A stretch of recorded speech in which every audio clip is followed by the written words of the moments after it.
So I look at that and I go, he did some research on you.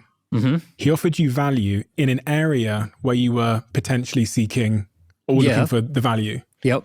Oh, that's definitely true if you've seen me play guitar. But that's like the core component. And I feel the same way that I try and figure out why sometimes I reply to these cold outreach messages, but 99.9% of the time I don't. Mm-hmm. And it tends to be the case that the person will say, they'll show that they've done some kind of research on me, which is good for your ego. Like everyone has an ego. You want to feel like someone actually cares. And then they'll offer me something in return for... By the way, do you know I did this to you? I don't even know if you remember. You and I were both speakers at a conference. Right. And we were in the elevator and I'd prepared for you a really nice leather briefcase and it had I created the Happy Sexy Millionaire thing.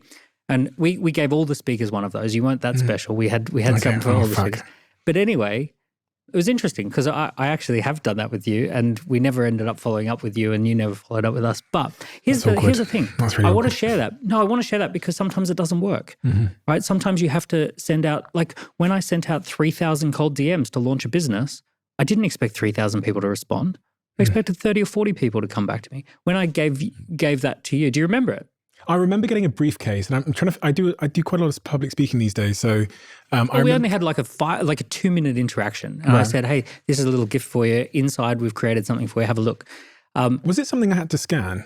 Probably. Was there something scannable in there? Yeah, we'd built you a little landing page campaign. Yes, I remember. Yeah, and I remember getting in the car and saying to my team, "Oh, this is cool." Yeah, and then of course it gets passed to the team, and they're like, "Yeah, fair enough." Yeah. Put that on the pile of cool things. So the point is I'm saying that to say, these things, you don't want to get hung up on the idea that one person's, like in that same event, we gave that same thing to another really well-known person. They've gone with it and they're like, millions of followers and they're one of our clients now. So we have with or without you energy, which is when my team do this, we pick 30 or 40 people who'd make amazing connections and contacts in our VIP outreach team. And then we reach out to them and we expect maybe 2 or 3 of them to get back to us.